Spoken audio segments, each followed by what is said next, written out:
네, 오늘 우리에게 주시는 하나님의 말씀은 신명기 3장 23절에서 27절까지의 말씀과 신명기 34장 10절에서 12절까지의 말씀입니다. 신명기 3장 23절에서 27절 말씀과 신명기 34장 10절에서 12절 말씀을 함께 교독하여 읽도록 하겠습니다.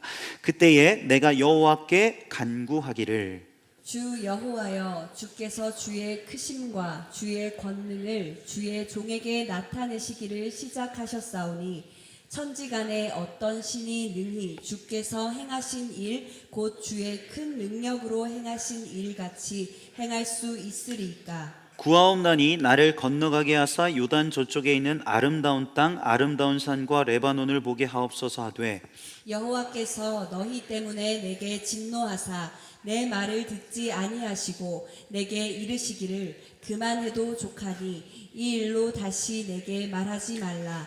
너는 비스가산 꼭대기에 올라가서 눈을 들어 동서남북을 바라보고 내 눈으로 그 땅을 바라보라. 너는 이 요단을 건너가지 못할 것임이니라.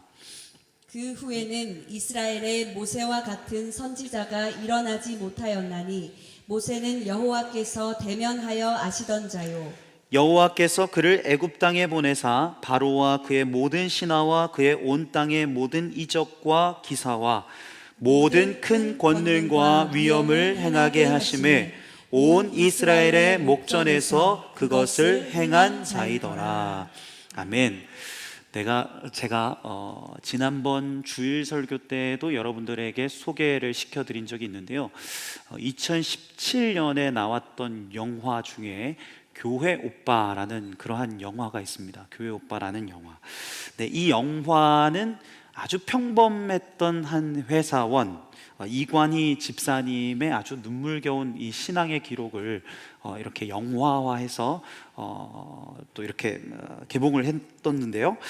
이관희 집사님은 장래에 촉망받는 한 연구소의 연구원이자 또 한 아내의 착한 남편, 또 신실한 크리스천이었습니다.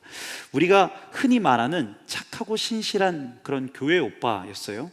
하지만 평범하고 행복했던 그의 삶에 어느 순간 이 고난과 역경이 찾아오기 시작합니다. 예쁜 딸이 태어난 지 얼마 되지 않아서 배에 큰 통증을 느끼고 이 집사님이 병원을 찾아가요.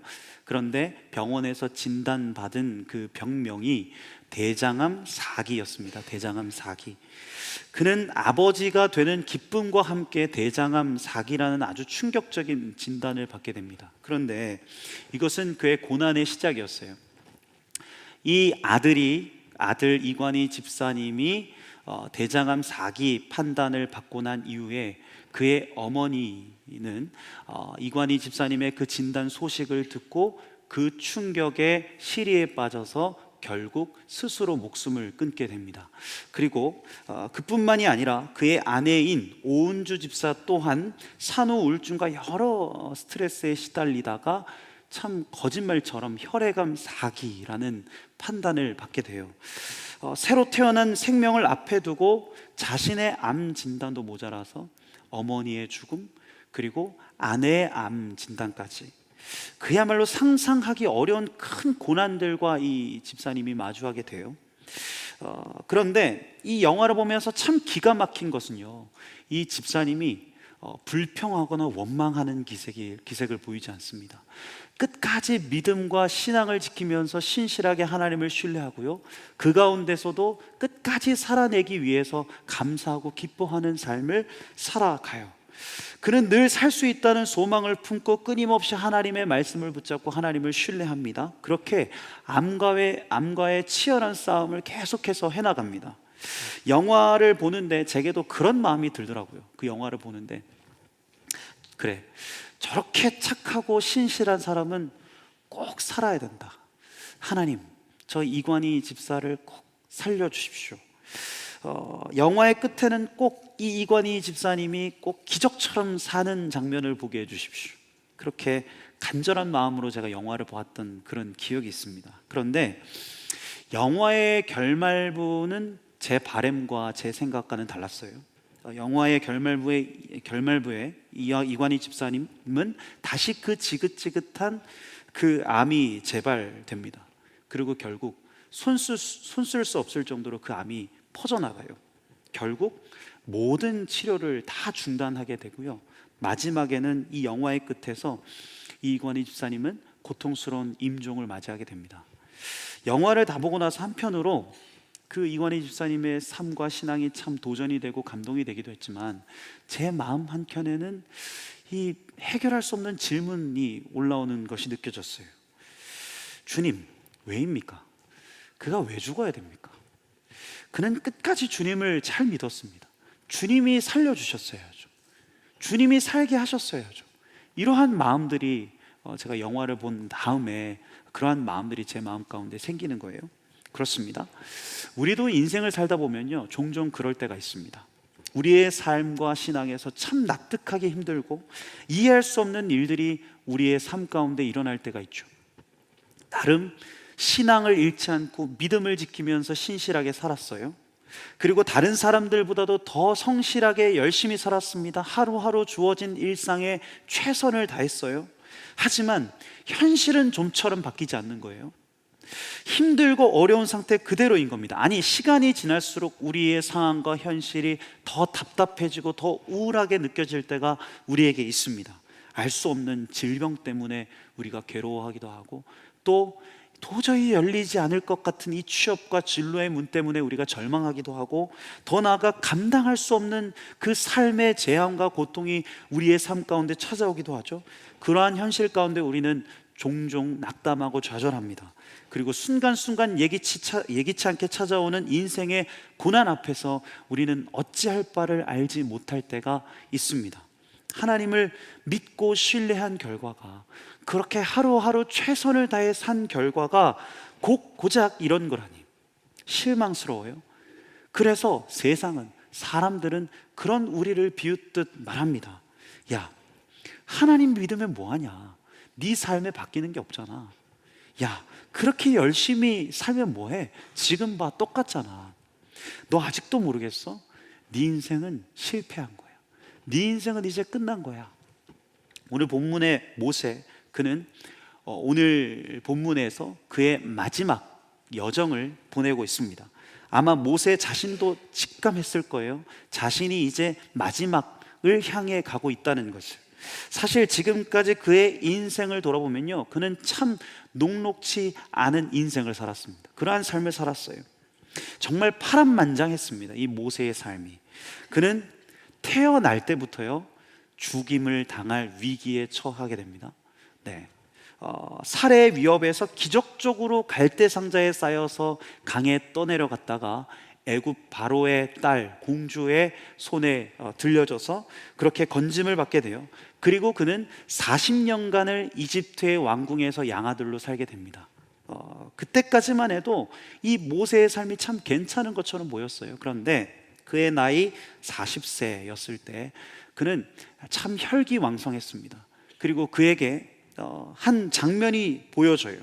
동족을 학대하고 있는 이집트 관리의 모습을 우연하게 보게 되고, 그는 참을 수 없는 분노를 느끼고 그 이집트 관리를 향해서 폭력을 행사합니다. 그리고 그 이집트 관리는 결국 죽게 됩니다. 그리고 바로 그날 이후 그는 하루아침에 이집트의 살인자이자 도망자 신세가 돼요. 모세는 그 길로 미디안 광야라는 곳으로 가고, 그 미디안 광야에서요 또 40년을 보내게 됩니다. 그리고 그의 나이 80세 때 그 미디안 광야에서 양을 치던 그 모세가 떨기나무 가운데서 하나님의 부르심을 받게 되죠. 네가 이제 나의 종이 되어서 너가 이스라엘 백성들을 구출해라. 그런 부르심을 받게 됩니다. 그리고 예비한 땅, 그 가나안 땅이라는 약속을 이 모세가 받게 돼요. 그리고 그는 이집트로 가서 자신들의 동족들 60만 장정들을 데리고 이 이집트로부터 출 이집트 하게 됩니다. 하지만 출 이집트한 이스라엘 백성들은 어떠했습니까? 그들은 완고했고 그들은 범죄했습니다. 약속의 땅을 가던 중에 끊임없이 하나님께 불순종의 죄를 지어요. 이로 인해 모세는 이스라엘 백성들과 함께 이 광야에서 가나안 땅을 바로 앞두고 이 가데스 바네아라는 이 광야 가운데서 약 40여 년을 또한 보내게 됩니다. 모세의 인생을 돌아보면요, 여러분, 모세의 인생을 잘 돌아보면 그의 인생 3분의 2는 3분의 2 이상은요 광야 생활이었습니다. 광야 생활. 거칠고 팍팍한 그 광야를 모세가 보냈어요. 이집트 왕궁에서의 40년을 제외하면 미디안 광야에서의 40년, 그리고 출 이집트 한 이후에 또 40년을 오로지 광야에서 보냈습니다. 그리고 오늘 본문에 이 신명기를 쓰던 모세는 이제 노년이 다 되었어요. 이제 자신의 삶이 끝나가는 그 시기입니다. 마지막 시기에 그렇게도 꿈꾸고 소망했던 이 약속의 땅 가나안 땅을 바로 이제 눈앞에 두고 있는 거예요. 오늘 모세가 젖과 꿀이 흐르는 땅, 이제는 더는 도망하지도 이리저리 헤매이지도 않아도 되는 그런 땅, 하루하루 먹고 살 충분한 물과 양식이 있는 바로 그곳. 이제는 집도 짓고 밭도 일구고 가족들과 여가 생활도 즐기면서 조금은 행복하게 풍요롭게 좀 안심하며 살 수 있는 바로 그곳, 이 약속의 땅이 바로 오늘 모세 앞에 펼쳐져 있는 거예요. 이 약속의 땅 앞에서 모세는 하나님께 이렇게 간청합니다. 간구해요. 우리 오늘 본문 23절에서 25절 말씀, 신명기 3장 23절에서 25절 말씀을 같이 한번 읽어볼까요? 그때에 내가 여호와께 간구하기를 주 여호와여, 주께서 주의 크심과 주의 권능을 주의 종에게 나타내시기를 시작하였사오니 천지간에 어떤 신이 능히 주께서 행하신 일 곧 주의 큰 능력으로 행하신 일 같이 행할 수 있으리이까. 구하옵나니 나를 건너가게 하사 요단 저쪽에 있는 아름다운 땅, 아름다운 산과 레바논을 보게 하옵소서 하되. 여러분, 지금 모세가 하나님께 엄청난 간구를 하고 있는 걸까요? 지나친 요구를 하고 있는 겁니까? 도저히 불가능한 그러한 간구와 요청을 지금 하나님께 드리고 있어요? 아닙니다. 고생하면서 여기까지 왔어요. 얼마나 많은 역경과 고난을 이 모세가 견뎌왔습니까? 얼마나 파란만장한 그 인생의 파노라마를 겪어왔어요. 그리고 그 누구보다도 신실하고 진실하게 믿음을 지키고 신앙을 지키면서 그 많은 이스라엘 백성들을 이끌고 여기까지 왔습니다. 솔직히 모세가 오늘 이 정도는 말할 수 있죠. 하나님, 저 약속의 땅 한번 밟고 싶습니다. 저 땅 한번 밟아보려고 그렇게 광야를 헤맸습니다. 저 땅 한번 살아보려고 그렇게도 발버둥을 쳤습니다. 제발 주님, 이번 한 번만 제 간구를 들어주십시오. 그런데 오늘 이 모세의 간청에 하나님이 어떻게 대답하십니까? 신명기 3장 26절에서 27절 말씀 같이 한번 읽어볼까요? 여호와께서 너희 때문에 내게 진노하사 내 말을 듣지 아니하시고 내게 이르시기를 그만해도 족하니 이 일로 다시 내게 말하지 말라. 너는 비스가산 꼭대기에 올라가서 눈을 들어 동서남북을 바라보고 내 눈으로 그 땅을 바라보라. 너는 이 요단을 건너지 못할 것임이니라. 모세가 이 음성 듣고 어땠을까요? 참 실망했지 않았을까요? 야, 너 못 들어가. 절대 못 들어간다. 아무리 그래도 안 된답니다. 그리고 한술 더 떠서 하나님은요, 오늘 모세에게 너 이제 다시는 이러한 요청과 간구를 나에게 하지 말라 말씀하십니다. 물론 민수기 20장에 보면요, 오늘 이렇게 말씀한 하나님의 그 음성의 근거가 등장합니다. 바로 느리바였어요. 어떤 이유였었는지 모세는 그 당시에 자신의 감정을 주체하지 못하고 하나님 앞에 범죄하게 됩니다. 하나님은 그때 그 느리바에서 모세에게 너는 그 약속의 땅으로 들어가지 못할 것이다 라고 말씀하시죠. 하지만 그렇다 하더라도요, 오늘 이 하나님의 말씀을 우리가 온전히 납득하기가 조금은 힘듭니다. 아니, 아무래도 그렇지, 그 일 하나 때문에 하나님이 모세에게 이렇게까지 하시는 것은 아니지 않을까. 뭐 한 번 정도는 하나님이 충분히 이해해 주실 수도 있잖아요. 하나님은 자비와 긍휼의 주님이시지 않습니까? 이렇게 간청하는 모세를 용서하시고 그의 요구를 들어주시면 되는 것이죠. 그게 그렇게 하나님 편에서 어려운 일이겠습니까? 그렇지 않죠. 그렇다면 하나님은 왜 오늘 모세에게 이렇게 반응하셨을까? 하나님은 왜 이렇게 대답하셨을까? 참 매몰차게 느껴질 만큼 왜 모세의 간구를 거절하고 계실까? 그러한 끊임없는 질문들, 해결되지 않는 질문들을 가지고, 의문들을 가지고 오늘 본문을 제가 천천히 다시 돌아봤어요. 그런데 오늘 본문을 묵상하던 중에 제 시선을 사로잡는 한 문장이 있었습니다. 네, 오늘 설교의 제목이기도 한 문장인데 26절 말씀을 한번 볼까요? 26절 말씀 다시 한번 우리가 한번 읽어볼까요? 26절 말씀, 여호와께서 너희 때문에 내게 진노하사 내 말을 듣지 아니하시고 내게 이르시기를 그만해도 족하니 이 일로 다시 내게 말하지 말라. 네, 제 시선을 사로잡았던 문장은 바로 그만하면 족하니, 그만하면 족하다라는 그러한 문장이었어요. 이 문장을 보는데 제 마음이 뭉클해지더라고요. 뭔가 뭐랄까, 이 문장이 제게 올라오는 그 어떤 끊임없는 질문들을 좀 잠잠케 하는 그런 문장이었습니다. 하나님은 그의 인생의 끝자락에서 자신의 마지막 소원을 간청하는 모세에게 이렇게 대답하시는 거예요. 모세야, 그만하면 족하다. 모세야, 그만하면 됐다. 그거면 충분하다. 그렇다면 이 말은 구체적으로 어떤 의미를 가지고 있을까?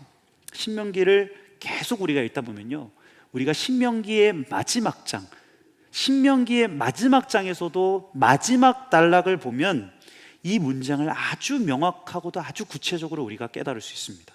신명기의 마지막 장은요, 모세의 죽음을 말씀하고 있습니다.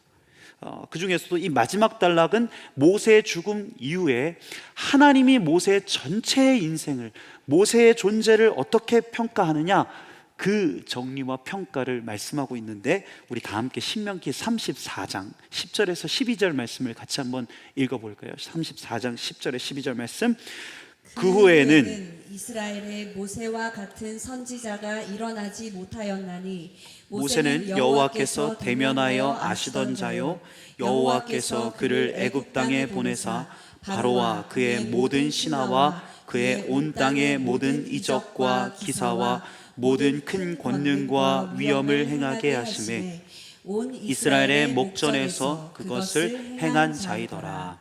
아멘. 자, 모세의 전체 인생, 모세의 전 삶을 하나님이 어떻게 평가하고 계시는가? 약속의 땅에 들어가지 못한 실패한 종, 광야에서 평생을 유리하다가 죽음을 맞이한 어떤 비참한 사람, 자신의 꿈과 소원을 끝끝내 성취하지 못한 비운의 주인공이라고 말합니까? 아닙니다. 10절을 보세요. 여호와께서 대면하여 아시는 자. 네, 누구보다 하나님과 친밀히 교제했던 사람. 그리고 11절과 12절, 여호와께서 보내서 모든 이적과 기사와 모든 큰 권능과 위엄을 행하게 하심에, 네, 누구보다 하나님의 뜻과 사명에 충실하고 신실했던 사람, 그 사람이 모세였다라고 말씀하고 있습니다. 그래서 우리는 이 신명기의 마지막 장, 이 마지막 단락을 읽고서야 비로소 신명기 3장의 본문에 그만하면 족하다, 그만하면 됐다 라는 이 하나님의 대답을 온전히 이해할 수 있어요. 여러분, 그만하면 족하다 라는 하나님의 말씀은 마치 이런 겁니다. 모세야, 너 기억하냐? 너의 손을 통해서, 너의 입술을 통해서 내가 놀라운 기적과 역사를 이루어냈다. 내가 애굽에, 이집트에 재앙을 일으켰고, 내가 홍해 바다를 가르게 했고, 반석 위에 물이 나게 했고, 또 너에게 만나와 메추라기를 먹여서 이스라엘 백성들을 살렸다. 밤에는 불기둥, 낮에는 구름 기둥으로 너희를 인도했다. 크고 작은 수많은 전쟁에 승리케 했다. 그리고 또 모세야, 너 기억하냐? 시내산에서, 또 회막에서 너는 나와 얼굴과 얼굴을 마주대하며 교제했다. 나는 너에게 나의 마음과 뜻, 나의 감정을 숨기지 않았다. 왜냐하면 너는 나에게 있어 늘 친구와 같은 그런 존재였기 때문이다. 모세야, 그거면 충분하지 않냐? 그거면 족하지 않냐? 그래, 늘 성실하게 내 사명을 감당해줘서 고맙다. 늘 신실하게 나를 바라봐주고 믿어줘서 참 고맙다. 수고 많았다. 이제 그만하면 됐다. 이제 그만하면 충분하다. 여러분, 주님이 오늘 모세에게 그렇게 말씀하고 계시는 거예요. 여러분, 정말 그렇습니다. 그만하면 족한 거예요. 그만하면 충분한 겁니다. 약속의 땅에 들어가지 못한다 하더라도, 젖과 꿀이 흐르는 그곳을 경험하지 못한다 하더라도, 끝끝내 나의 소원과 나의 꿈을 성취하지 못한다 하더라도, 그렇게 우리의 삶이 실패한 것처럼 보이고 남들이 보기에는 보잘것없이 보이고, 그렇게 우리가 이 세상에 이름도 없이 빛도 없이 잊혀져 간다 할지라도, 오늘 주님이 그만하면 족하다, 그만하면 됐다, 내가 너를 알고 너는 나를 안다, 내가 너를 사랑하고 너는 나를 사랑한다, 그래, 늘 나를 신뢰해주고 신실하게 내 앞에서 살아줘 고맙다, 고생 많았다, 수고했다. 여러분, 그 한마디로 우리는 충분한 줄로 믿습니다. 영화 교회 오빠의 마지막 부분, 이관희 집사님이 이 암이 다시 재발하고 수술을 받고 태어난 직후에 담담히 이렇게 인터뷰를 해요. 나의 이 고난 때문에 하나님에게서 멀어지는 자가 아니라 고난을 통해서 더 하나님께 나아가는 자의 삶을 산다면 그런 삶도 충분히 의미 있고 행복한 삶이라는 생각이 듭니다. 그리고 이 영화를 모티브로 해서 이제 책이 나왔거든요. 그 책에 보면, 그 책의 가장 앞부분에 큰 글자로 이관희 집사님이 이야기했던 그 장면이 이 글이 나옵니다. 그게 뭐냐면, 처음에 이 교회 오빠 영화를 찍었던 이 PD님이 이관희 집사님을 만났을 때 이관희 집사님이 이런 이야기를 했다고 해요. 하나님은 눈부신 삶을 사는 사람을 증거로 삼기도 하지만 고통 속에서도 주님을 놓지 않으려는 사람도 증거로 삼으신다. 여러분, 오늘 말씀 묵상하면서 그런 마음 많이 들었어요. 어쩌면 주님은 그렇게 수많은 역경과 고난 속에서 고통스러운 죽음을 맞이하는 이 이관희 집사님을 꼭 안아주시면서 이렇게 말하지 않았을까? 그만하면 족하다, 그만하면 됐다, 고생 많았다, 수고했다, 고맙다. 말씀을 준비하면서 제가 여러분들에게 꼭 해주고 싶은 말이 있었습니다. 네, 말씀을 준비하면서 여러분들에게 꼭 이 한마디 해주고 싶다 하는 마음이 들었어요.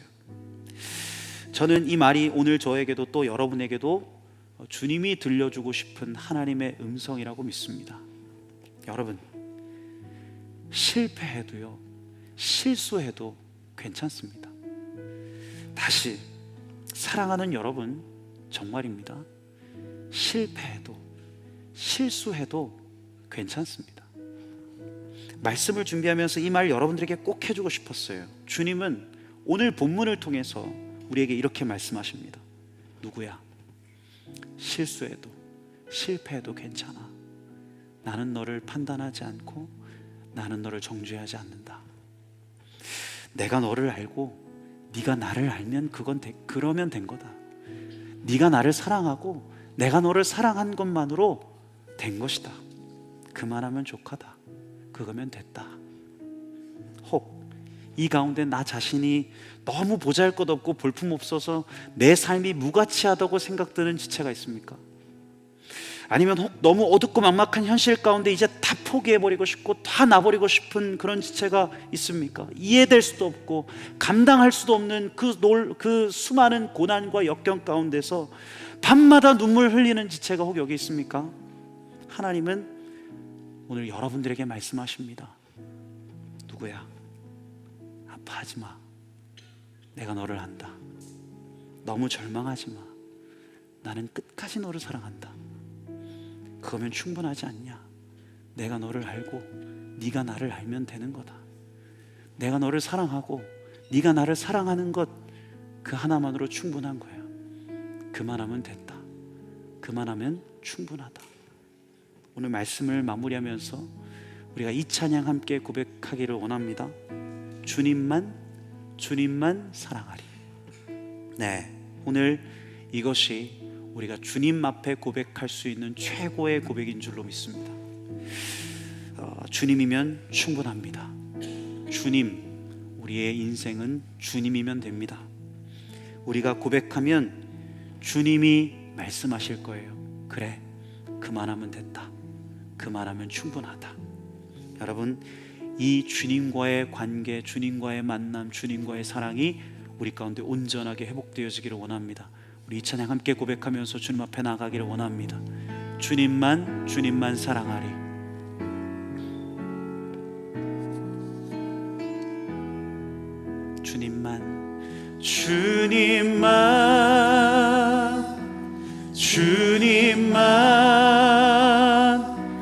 주님만 사랑하리.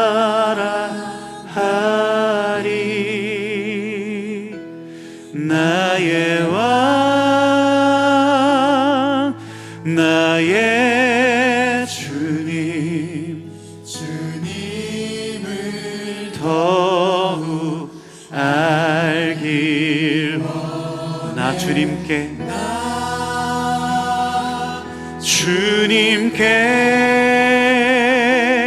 오직 주께 경배하네. 거룩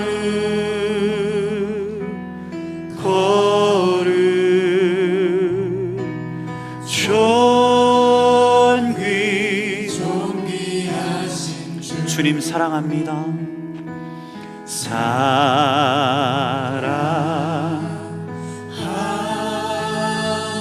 우리 다시 한번 고백하며 주님 앞에 나아갑시다. 주님만 사랑합니다.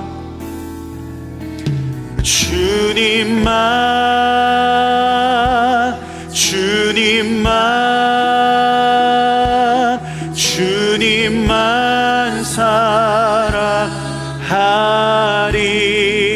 나의 왕, 나의 주님,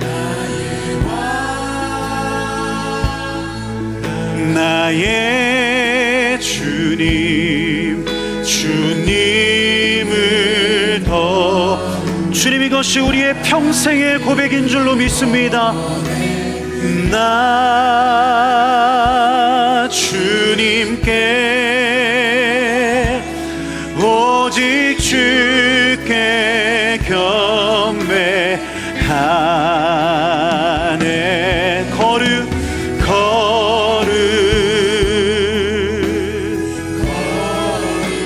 존귀하신 주,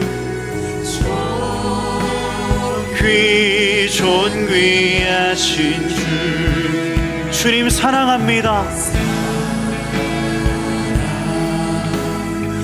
주님, 우리의 한 가지 고백, 주님만 사랑합니다. 주님만,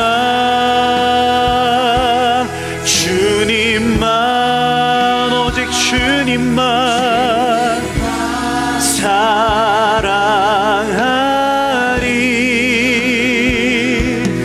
나의 왕, 나의 주님, 주님을 더욱 나 주님께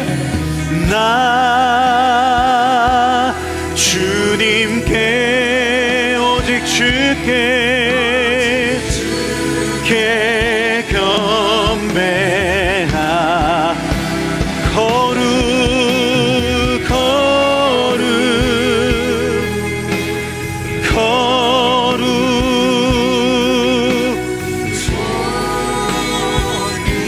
존귀하신 주 사랑합니다. 여러분, 다시 한번 우리의 전심을 다해 고백하며 나갑니다. 주님만 사랑합니다. 주님만 사랑합니다.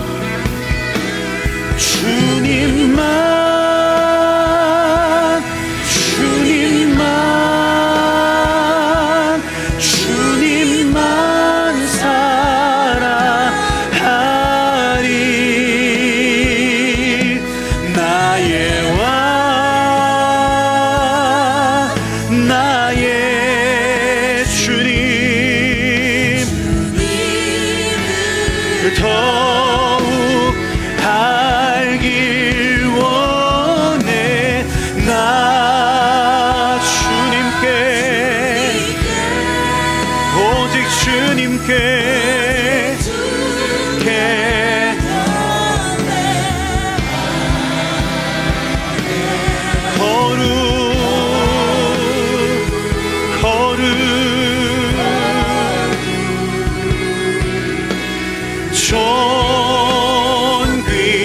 존귀하신 주 사랑합니다. 주님 사랑합니다.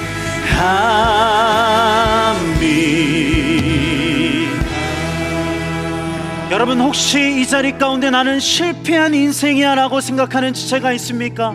나 자신이 너무 보잘것없고 내 삶이 너무 힘들어서 모든 것을 포기해버리고 싶은 지체가 오기 자리에 있습니까? 감당할 수 없는 인생의 고난 가운데서 눈물만 훔치면서 어떻게 살아가야 될까 고민하고 있는 지체가 있습니까?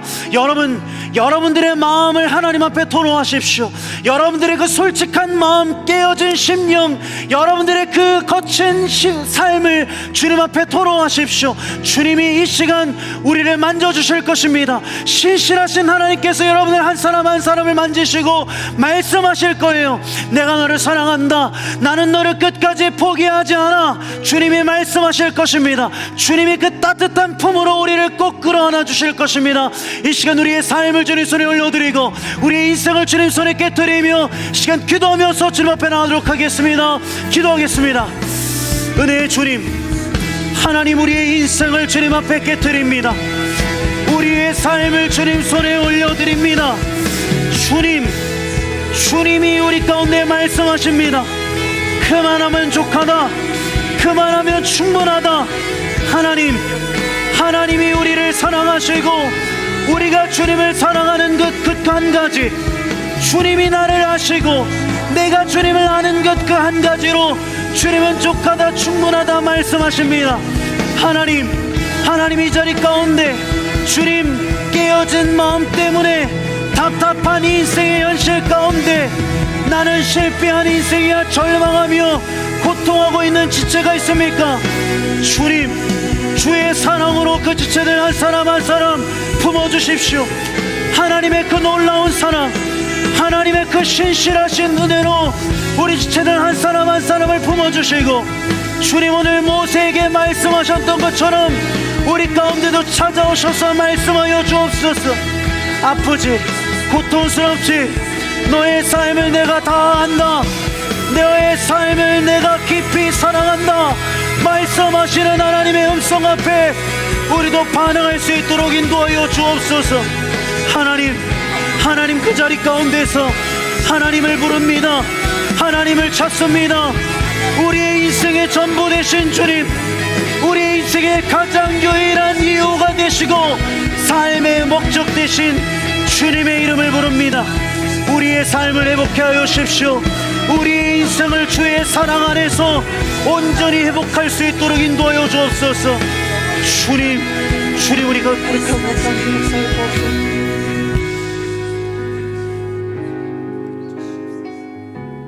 여러분, 오늘 우리가 진실하게 주님 앞에 고백하기를 원합니다. 주님께서 우리 가운데 듣고 싶은 그 고백은, 주님, 약속의 땅에 들어가지 않아도 괜찮습니다. 젖과 꿀이 흐르는 그곳을 경험하지 않아도 괜찮습니다. 우리의 원대한 꿈과 소원을 끝끝내 성취하지 못해도 괜찮습니다. 우리의 삶이 보잘것없고 남들이 보기엔 너무나도 무가치하게 보인다 해도 괜찮습니다. 주님, 우리는 주님이면 족합니다. 우리는 주님이면 충분합니다. 그저 주님을 알고 사랑하는 것에 저는 만족합니다. 그래서 그저 주님이 지금 우리에게 내가 너를 안다, 내가 너를 신뢰해주고 너에게 맡겨진 삶을 충실하게 감당해줘, 고맙다, 고생 많았다, 수고했다 말씀하시면 주님 그것으로 충분합니다. 다시 한번 우리의 고백을 주님 앞에 올려드립시다. 주님이면 충분합니다. 주님이면 족합니다. 주의 은혜와 주의 사랑 안에 내가 있으면 족한 줄로 믿습니다. 그 진실한 고백 주님 앞에 고백하며 이 시간 다시 한번 기도하면서 주님 앞에 나아가도록 하겠습니다. 기도하겠습니다.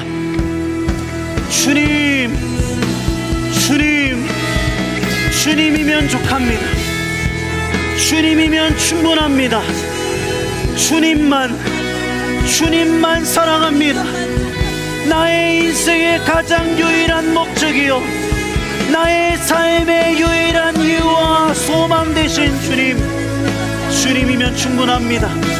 주님, 끝끝내 그 약속의 땅을 들어가지 못한다 할지라도, 남들이 보기에 무가치하고 보잘것없는 인생을 산다 할지라도, 뚜렷한 성공과 성취가 내 삶에 있지 않는다 할지라도, 주님이면 충분합니다. 주님이 나를 알고 내가 주님을 아는 것이면, 주님이 나를 사랑하고 내가 주님을 사랑하는 것에 우리의 인생이 만족합니다. 주님만 사랑합니다. 주님만 더 깊이 사랑합니다. 주님만 더 깊이 사랑하기를 원합니다. 하나님, 우리의 심령 가운데 그 사랑의 고백이 온전히 터져 나올 수 있도록 인도하여 주옵소서.